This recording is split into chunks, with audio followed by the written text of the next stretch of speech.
Is the new Longines Hydroconquest as good as everyone says? Only one way to find out. Let's get into it!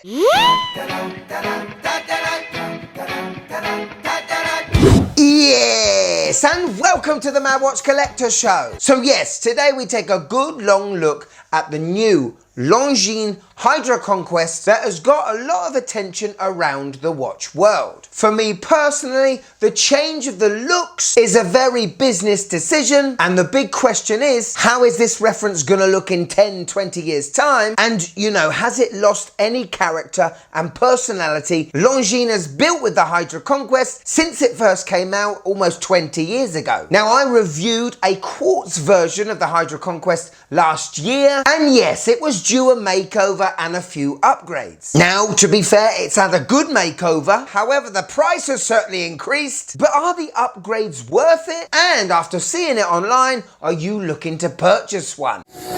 Well, with a big thanks to Francis & Gay Jewelers, I've got one to show off today. They are an authorised dealer of not only Longines, but all your favourite watch brands you and I love at phenomenal competitive prices. And by the way, between me and you, if you are looking to buy a Seiko soon and you are in the EU, this code still works at checkout to give yourself a bit of discount. Keep it to yourself, will you? But today's show's not sponsored. I asked for the watch, they sent it to me, I review it, and I'm winging it back. So let's get the show on the road. And make sure you watch till the end to see what the wife's first impressions are. Are you Hydro ready? Let's go. So ladies and gentlemen, here is the Longines Hydroconquest 39mm, a watch with a brand new facelift and with a lot of changes. Now, Longines released this watch in many different colour variants and also with a couple of different bracelet options. Here we have the blue bezel black dial and a straight link mesh bracelet, which online many people have seen the black one and thought, hello Omega Seamaster. Now, Longines have released these watches in 39mm and 41. They used to be 41 and 43. But looking at this new one for the first time and having it in my hands, it has definitely been upgraded, people. Still 316L stainless steel. The watch is predominantly brushed. We are polishing to the teeth of this bezel, which is different to the old one, as I really hated that little flat piece that was on the top and the bottom of the old bezel grip. This is already an improvement. The watch looks thinner, definitely feels more refined, and first impressions,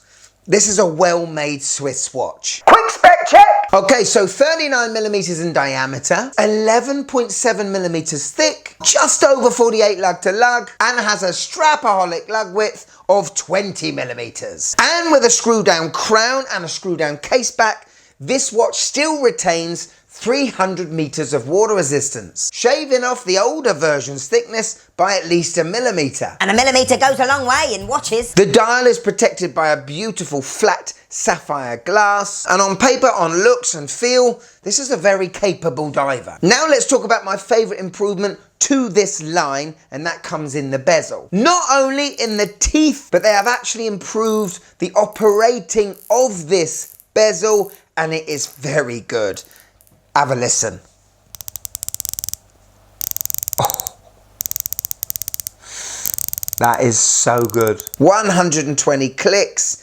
It's that good a ratchet. I thought it was 60 clicks.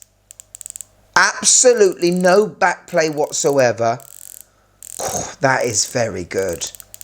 I mean, it's not up there with Tudor Black Bay standards, but there aren't many Swiss divers out there that is going to beat this.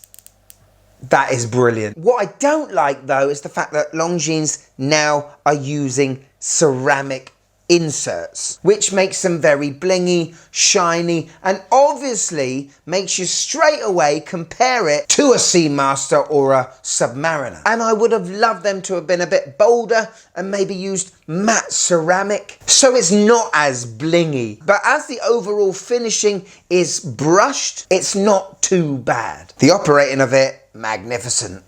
I'll just see you in a minute. Bear with me.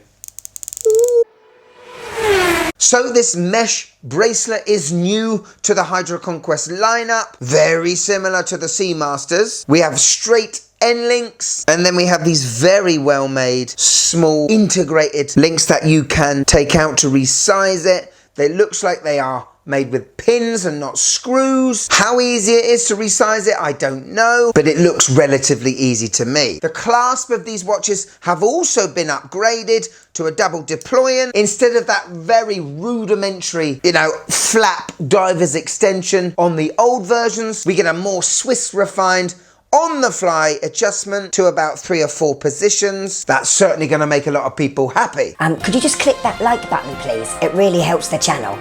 Thank you. Okay, let's look at the face. Dial time. And yes, the dial almost looks identical to the GMT I reviewed about 2 years ago. It was a very cool green version I reviewed. And it is based on an older dive watch of Longines. I think it's a little bit more derivative. It's a little bit more paint by numbers. And subliminally, it's meant to make you think of a Submariner. That's just my opinion. But it is well made, well proportionate. Triangle indice at 12. Batons around the dial. What is strange are the circular indices at 6 and 9. It just doesn't look right to my eyes. What they should have done is take away the date window. If they took that date window away and put another circular applied indice at 3, I don't think it would look as bad. But where we've got a lot of angles, points to everything else on this dial, those 2 circles are a bit off. We still have the very unique Longines handset, which is like a squished down version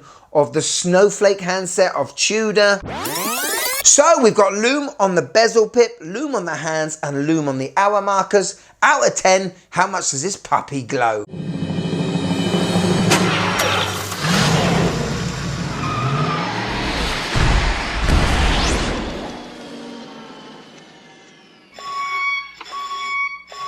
Okay, so as Swiss dive watches go, it was pretty good. I absolutely love the lume pip on the seconds hand and the different colour of the minute hand. After all, that is the most important hand you need when you are diving. Right on! So powering this new upgraded beauty is a Longines Caliber L888.5, which is based on the ETA 2892. It has a 72 hours power reserve and sweeps away at a very Swatch usual 3.5 Hertz, which I think is 25,200 beats per hour. It features a silicone hairspring, it's anti-magnetic, it's automatic, and basically it's a goddamn reliable Swiss movement. Anyway, the operating this watch is very nice. Another thing to note is the crown guards of the new HYDROCONQUEST. They're slightly smaller, which is an absolute godsend for me, because this crown is designed quite unusually with this like cap on the top of it. In the last generation, it really was difficult to unwind and operate. Now though, it feels so much easier. Hello. On my 6.5 inch wrist, and wow, does it sit well on your wrist or what? It just feels like it hugs the wrist a lot more. I know this isn't sized to my wrist, but I can imagine it being very comfortable. It looks as though Longines have worked a hell of a lot on the case design to make sure it just sits on that wrist beautifully. This particular version with the blue ceramic bezel, I'm starting to like more than I thought I would. And now that Rolex has discontinued the Cookie Monster, look who's in town to take its place. So there we go, the new HYDROCONQUESTS. Wow, what do you guys think? Personally, I'm a fan of pretty much all the upgrades they've made to this watch. The bezel action is the highlight for me, like 10 times better than the old one. Feels like a luxury thing. And I guess when you spend £2,000, you should have it. I like the smaller crown guards, I love the thinner case, and for me, with my wrist size, I definitely appreciate the 39mm size. When it comes to the bezel insert, as I said, I just wish they kept that matte look with maybe a matte ceramic. But I guess the saddest thing for me is this watch on the whole has lost its character. You know, when you think of Longines HYDROCONQUEST, this is not what comes up first. It's those big 6, 9 and 12 o'clock markers. Very distinctive and very Longines. And it was something they were doing for 20 years. To me, this watch does seem like a strategic move where you have Submariner, Seamaster, Black Bay 58, Bosch, Longines Hydroconquest. For all those that can't afford a Submariner, here's a Hydroconquest. For all those that can't afford a Seamaster, here's a Hydroconquest. I never heard anyone comparing them to Submariners, Seamasters, Tudors. They were their own thing. Now with this dial, this ceramic blingy look, well, it's an obvious comparison. But because Longines can utilize ETA movements, we're getting a very well-made Swiss watch at a pretty darn good price. Yes, it's gone up a few £100s, but I think those upgrades from a brand that has been around since the 1800s, you probably would have to say it's justified. And after handling it, holding it, having it on my wrist, it's very good. If you are looking to buy one of these, yes, I recommend it. It's great. But does it have a personality and a character that I'm looking for when I'm buying a new watch? The waters are very muddy now, aren't they? So here it is, my wife's views on the new HYDROCONQUEST. Well, it looks like someone's trying to be Rolex. Too blingy, too boring, don't like it.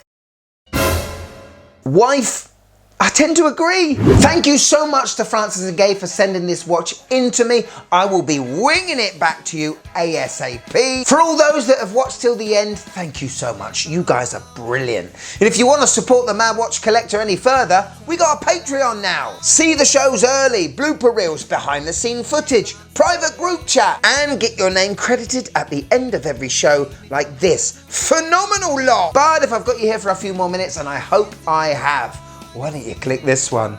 You will love it, I tell you. This is magic. Magic. Go on, click it, you'll love it. Go on, click it.